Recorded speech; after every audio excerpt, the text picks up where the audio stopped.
37 a 47.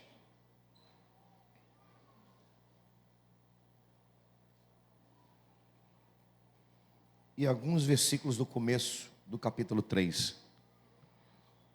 Atos 2, 37 e 47.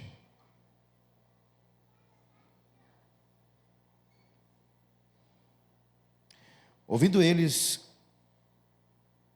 compungiram-se em seu coração e perguntaram a Pedro e aos demais apóstolos: que faremos, varões, irmãos?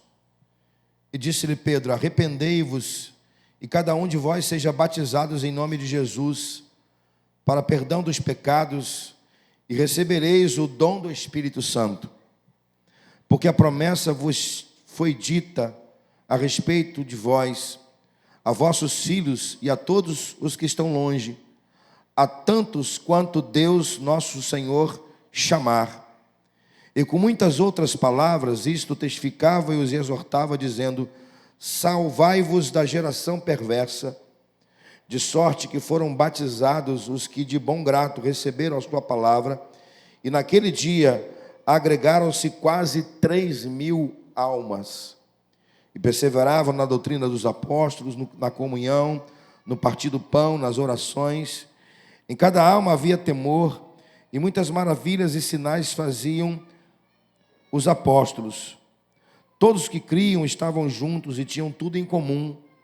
Versículo 45. Vendiam suas propriedades e faziam repartir com todos, segundo cada um tinha necessidade. E perseveravam unânimes todos os dias no templo, e partindo o pão de casa em casa, comiam juntos com alegria e singeleza de coração, louvando a Deus e caindo na graça de todo o povo. E todos os dias acrescentava o Senhor à igreja aqueles que se haviam de salvar. Capítulo 3. Pedro e João subiram juntos ao templo, a hora nona, a oração da hora nona. Ele trazia, e era trazido um varão que desde do ventre de sua mãe era coxo, o qual todos os dias punha a porta do templo chamada Formosa, para pedir esmolas aos que entravam. Ele, vendo a Pedro e a João, que ia entrando no templo, pediu que lhe desse uma esmola. Pedro, com João, fitando os olhos nele, disse: olha para nós. E olhou para eles, esperando receber alguma coisa. Disse Pedro: não tenho prata nem ouro, mas o que tenho, isso te dou. Em nome de Jesus Cristo, o Nazareno, levanta e anda. Que o Senhor possa falar aos nossos corações nesta manhã.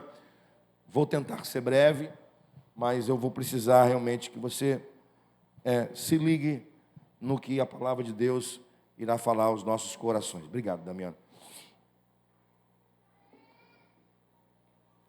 Esse texto que acabei de ler com você é um texto histórico.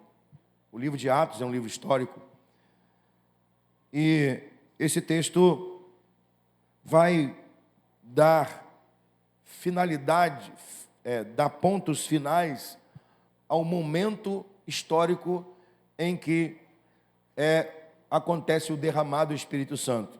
Não é ponto final, evidentemente, do derramado do Espírito Santo, mas o ato histórico do derramado do Espírito Santo. E o que eu e você acabamos de ler aqui são os primeiros efeitos depois do derramado do Espírito Santo. E é isso que eu quero compartilhar com você por alguns minutos. Eu quero falar sobre os efeitos de Pentecostes na igreja. A igreja acabara de nascer. Eu entendo que o nascimento da igreja acontece aqui. O derramado do Espírito Santo no dia de Pentecostes. A igreja, ela é projeto de Deus. A igreja em eternidade foi planejada por Deus. E ela recebe, ela nasce em Cristo, a partir de Cristo, e o seu nascimento vai ser consolidado aqui no dia de Pentecostes. E logo que acontece o derramado do Espírito Santo na história da igreja, na vida da igreja, que perdura até hoje, vai acontecer logo os primeiros efeitos desse derramado do Espírito Santo. E eu quero dividir com você os primeiros efeitos do derramado do Espírito Santo na igreja. Esses primeiros efeitos que estão aqui no texto que nós acabamos de ler, eles ainda devem acontecer na igreja de hoje. Porque hoje, 2024, hoje é dia 3, né? Hoje é dia 3.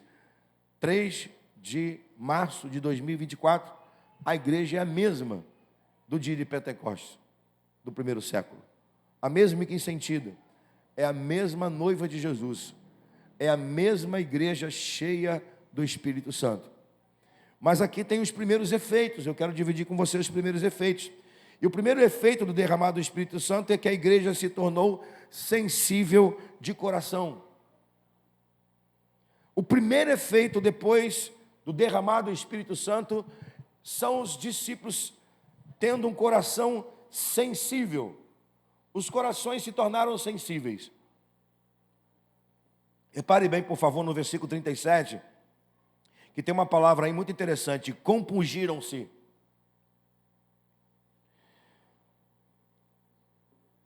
Na verdade, começa dizendo assim o texto: ouvindo eles isto. Ouvindo eles isto. Isto o quê? O discurso de Pedro. O Espírito Santo é derramado sobre a igreja. E aí Pedro dá um discurso. Ele vai falar. E qual é o discurso de Pedro? Ele vai falar exatamente sobre o cumprimento da profecia de Joel. Ele vai falar sobre Jesus. Vai dizer que Jesus foi ressuscitado dos mortos pelo Pai. Ele vai falar que Jesus veio para livrar o homem da condenação do inferno. E por fim, no seu discurso, ele exalta Jesus, que foi recebido no céu. E aí, esse discurso vai compergir o coração das pessoas que estavam ali. Interessante que a palavra compergir, ou compungiu, na nossa língua significa, olha que interessante, ser tomado por um excessivo sentimento de sensibilidade, que está cheio de arrependimento. É o significado dessa palavra compungiu na nossa língua portuguesa. Tomado por um excessivo sentimento de sensibilidade, cheio de arrependimento. Já na língua original do Novo Testamento, que é o grego, essa palavra tem 3 significados, ou 3 vertentes. Corações como se estivessem sendo furados por um poder agudo. Olha só que coisa interessante, gente. Corações como se estivessem sendo furados por um sentimento agudo, poderoso e agudo. Corações agitados violentamente. Corações inundados por uma aflição profunda. É o significado grego dessa palavra compungiu. Veja bem, Pedro está fazendo um discurso, e ele está falando de coisas assim, que talvez hoje as pessoas na igreja não dão nem tanto valor. O que Pedro está falando, ele está falando simplesmente de Jesus, que Jesus foi ressuscitado dos mortos, que Jesus foi exaltado até os céus. Essa palavra levou o coração das pessoas a serem tomadas por um sentimento de arrependimento. Foi como se uma espada aguda entrasse nos corações. Eles sentiram como se estivessem violentamente sendo tocados, e veio uma profunda aflição por causa do pecado. Por isso, o texto no versículo 37, eles vão perguntar assim: o que nós vamos fazer, varões? É o mesmo sentimento das pessoas que iam visitar João Batista no deserto, quando João Batista pregava. O que a gente vai fazer? O que nós podemos fazer depois de serem tocados? Meu irmão, Nós estamos falando aqui na escola bíblica sobre a palavra. Eu fico assim, preocupado com o nível de sentimento que há no nosso coração acerca da palavra. Porque se a palavra de Deus não toca o nosso coração, a coisa ficou séria. Creio que dá para a gente entender muito bem o que foi o derramado do Espírito Santo na igreja. Então é assim, o Espírito é derramado, Pedro prega um sermão simples, e o coração das pessoas parece que estava assim sendo furado. E um sentimento de arrependimento bateu nas pessoas. Esse é o processo. Cheio do Espírito, corações sensíveis à palavra, reação. O processo é esse. O Espírito enche, a palavra vai lá dentro do coração, da alma, dá aquele sentimento de arrependimento e logo vem a reação. Igreja que não está cheia do Espírito e não é tocado pelo poder da palavra, não é tocada pelo poder da palavra, os corações ainda permanecem duros e insensíveis. Como é que o seu coração está? Duro, insensível, ou seu coração está como estava aqui os discípulos depois de Pentecostes? Corações como se estivessem sendo tocados, furados por um poder violento que leva à aflição por causa do pecado e, consequentemente, ao arrependimento. Como é que está seu coração? Como é que você sente quando você lê a palavra de Deus ou quando você ouve a palavra de Deus? Sensível ou insensível? Que nesta manhã seu coração, meu coração, nosso coração seja levado a ser tocado pela palavra. Que a palavra de Deus, que é a espada de dois gumes, possa entrar na divisão entre a sua alma e seu espírito, discernindo todas as coisas e te levando a ser uma pessoa cada vez mais sensível à presença de Deus. Em segundo lugar, segundo efeito de Pentecostes na igreja, a igreja se tornou aberta à pregação do Evangelho. Versículo 38 a versículo 41. Pedro percebeu que todos estavam sensíveis ao Espírito Santo e à palavra.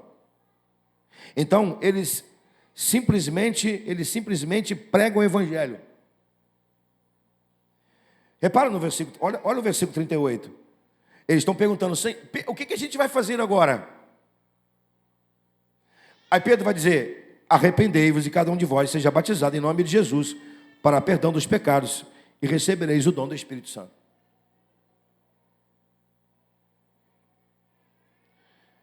O evangelho que Pedro prega aqui é o mesmo que Jesus prega e é o mesmo que João Batista prega e é o mesmo que devemos pregar. Pega a sua Bíblia depois e leia. Qual foi o sermão que João Batista pregou no deserto? Qual é o teor do sermão que João Batista prega no deserto? Arrependei-vos, porque é chegado o reino dos céus. Depois Jesus começa a pregar. Qual o teor do sermão de Jesus quando ele começa a pregar? Arrependei-vos, porque é chegado o reino dos céus.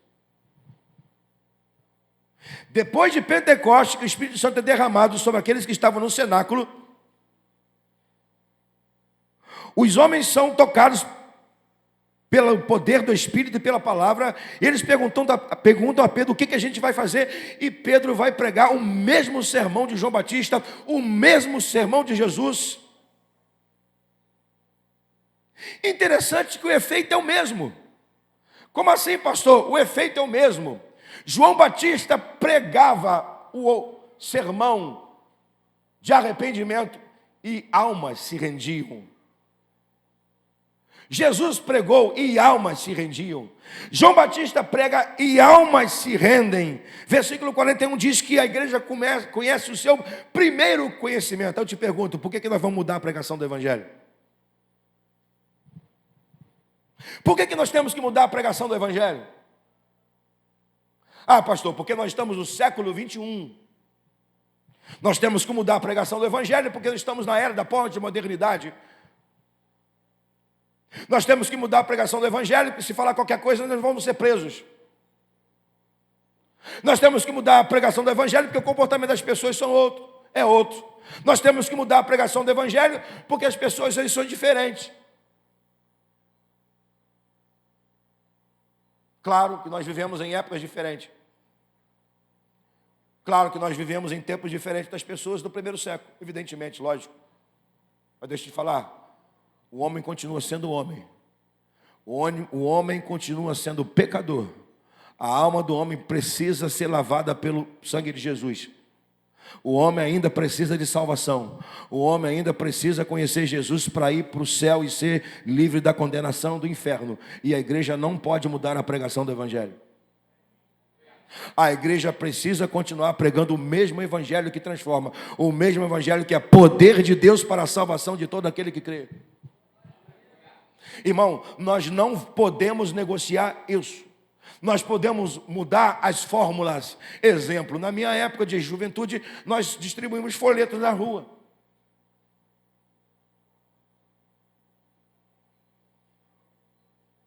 Eu me lembro bem de um folheto titulado Doce ou Azedo.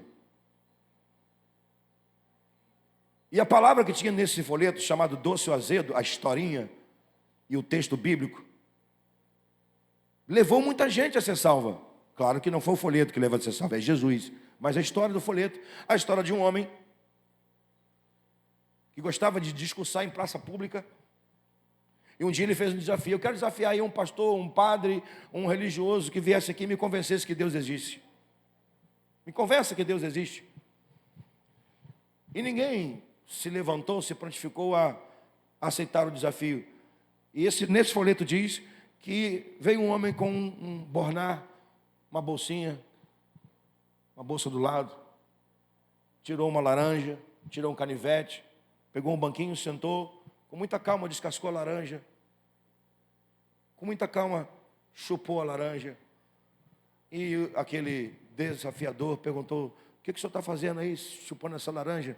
Eu chamei alguém para me provar que Deus existe. E ele, silêncio. Depois que ele chupou a laranja, ele pegou a laranja, o bagaço da laranja, colocou na sua bolsa, guardou seu canivete e perguntou a esse homem e disse: o senhor pode me responder se a laranja que acabei de chupar é doce ou azeda? E o homem falou: não, eu estou desafiando quem me convence que Deus existe. É claro que eu não vou saber se a laranja que o senhor chupou é doce ou azeda, que quem chupou foi o senhor. E aquele homem, com muita simplicidade, disse: pois é, como é que você pode saber se Deus existe ou não se você nunca experimentou?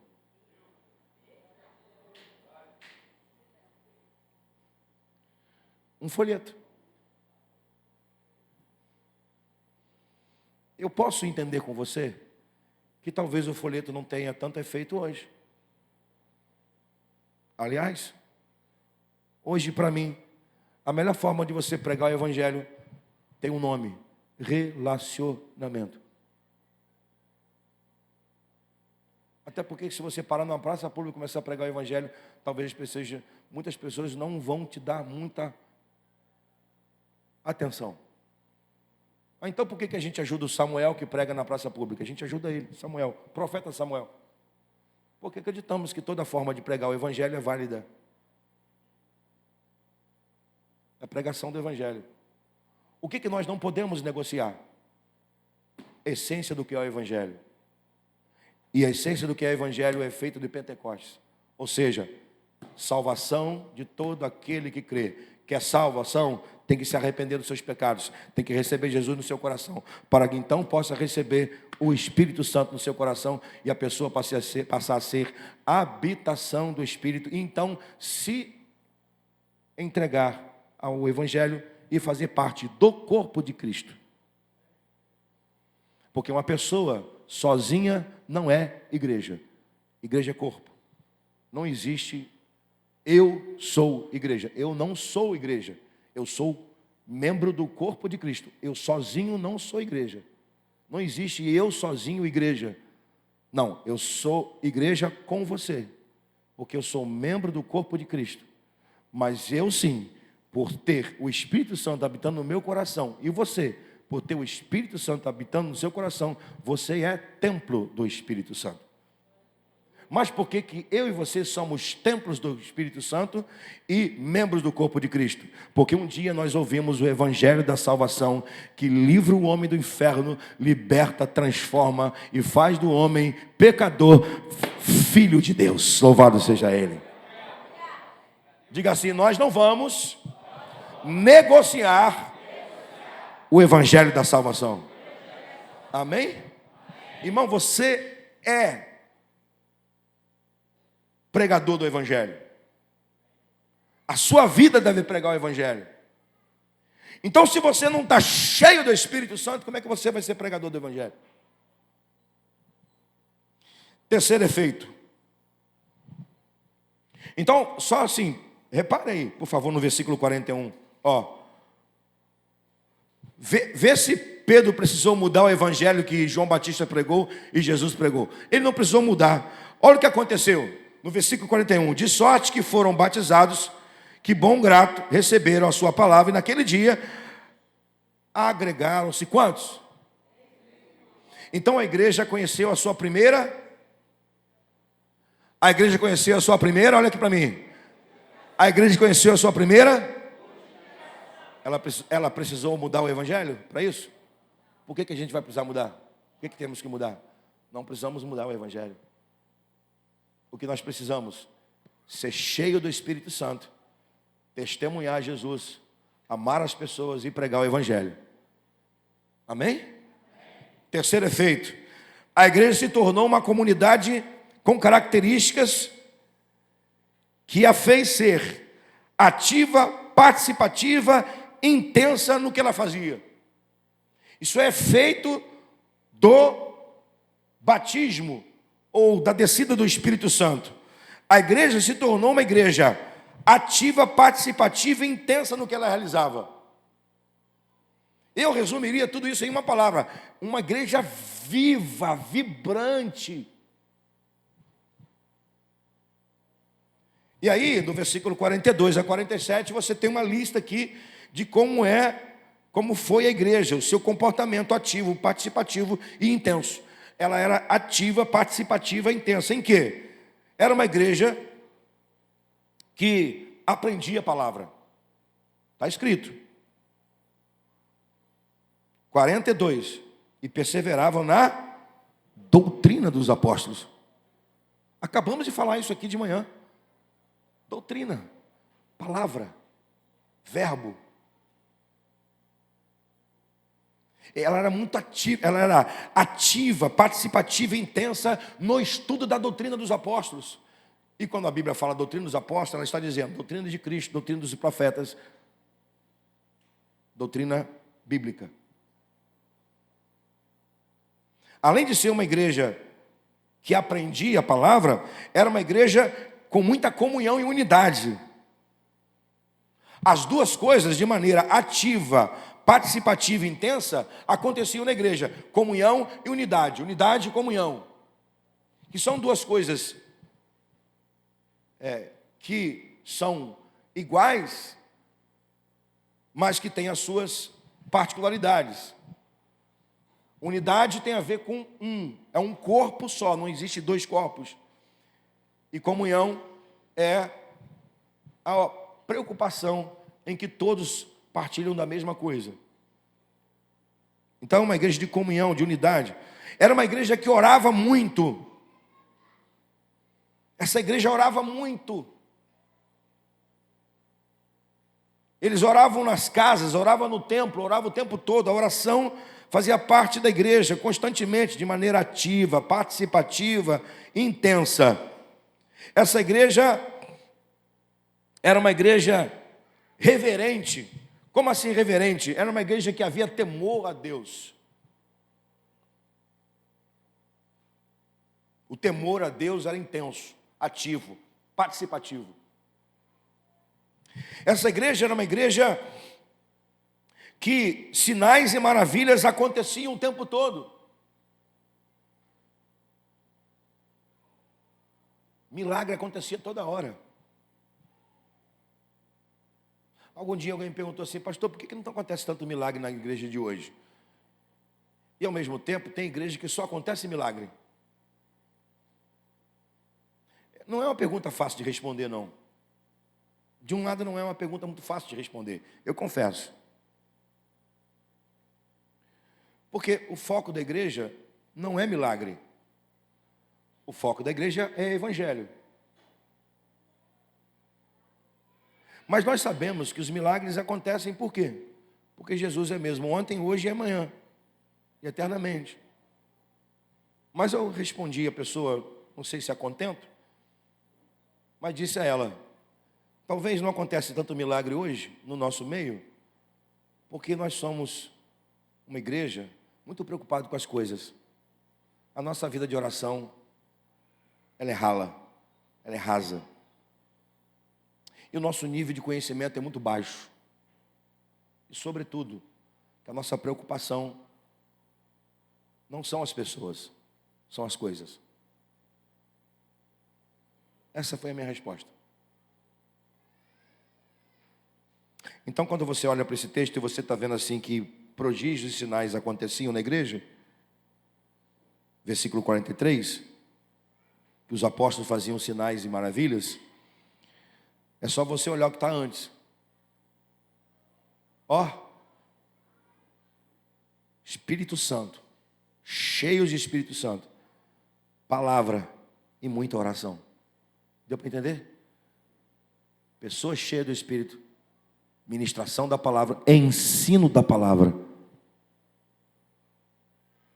preocupação em amar as pessoas e muita oração. Aí vem sinais, prodígios e milagres. E deixa eu assim, não sei se é um parênteses que eu vou abrir, talvez nem seja. Para aquela época, as maiores necessidades eram o coxo andar, o cego ver. Hoje, as pessoas estão muito mais doentes da alma. Depressão, opressão, ansiedade, síndrome do pânico. E aí, eu não vou dizer que é um achismo, eu vou dizer que é minha convicção. Na verdade, o que as pessoas precisam experimentar de maravilhas e sinais e cura, não é o coxo andar, o cego ver. É quem está em depressão, ansiedade, síndrome do pânico, ser curado. E alguém que é curado da alma, como não dizer que isso é prodígio e milagre? É milagre. Então, aí é uma conjectura. Então, talvez o que aconteça na igreja, que ela não está sendo ferramenta terapêutica para poder tratar as pessoas da alma, seja porque essa igreja está muito rala na oração, palavra, e o Espírito Santo não está fluindo. Deu para entender? Que nesta manhã você seja cheio do Espírito, cheio da palavra, que você tenha uma vida de oração profunda, para que você possa ser participativo, intenso, vibrante, e que muitos sinais e maravilhas possam acontecer na vida das pessoas através da sua vida. Amém? Ainda, essa igreja era uma igreja compartilhante, não havia necessidade entre as pessoas. Essa igreja ainda era uma igreja que adorava intensamente. Adoração, louvor eram vibrantes, era intensa. A coisa era muito intensa e não era uma coisa assim, só porque tem que ter grito, não, é porque havia realmente quebrantamento na adoração, no louvor. Por quê? Porque eles sentiam a presença de Deus. E é impossível sentir a presença de Deus e não é agir. Ainda, essa igreja, de maneira intensa, participativa, ativa, era uma igreja que caía na graça das pessoas.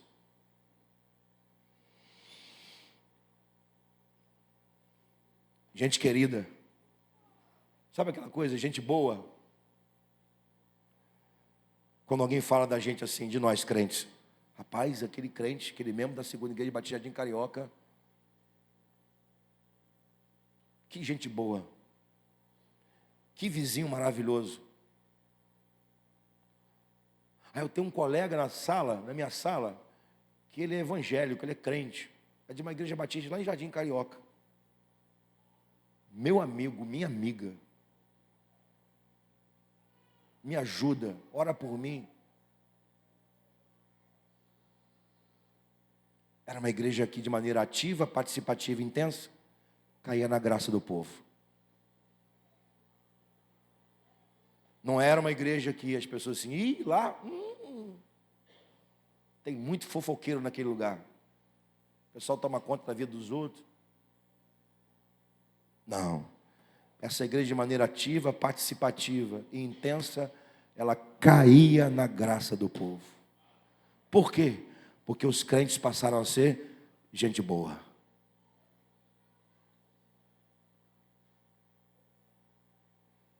Que isso possa ser a nossa realidade. Que possamos ser uma igreja ativa, participativa e intensa em tudo aquilo que nós possamos fazer, realizar como igreja. Em último lugar, aqui termino. Depois de Pentecostes, efeito de Pentecostes, a igreja se tornou uma igreja cheia de autoridade e poder do nome de Jesus.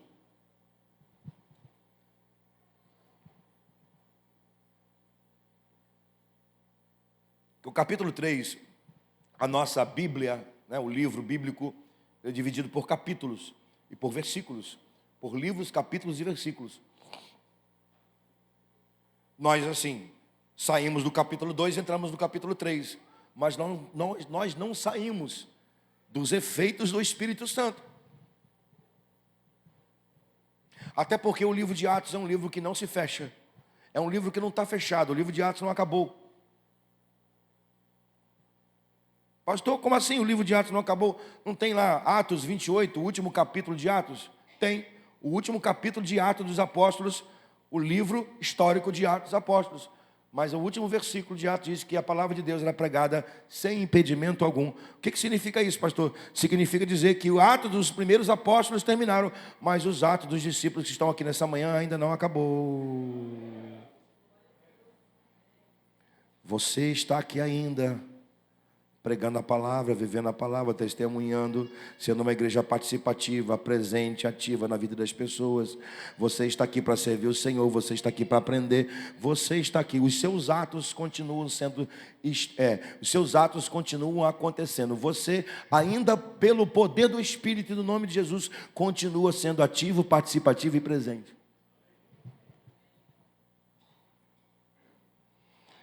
Então, capítulo 3, Pedro e João vão para o templo orar na hora nona, ao meio-dia. E eu não preciso dizer muita coisa, você leu comigo, que um homem que estava acostumado a pedir esmola à porta do templo, olhou para Pedro e para João, achou que Pedro e João tinham muito dinheiro ou tinha alguma coisa para dar, eram pescadores. Né? Pescador tem sempre um dinheirinho na mão, né? Ou no bolso. Ou pelo menos uma esmola, uma moeda.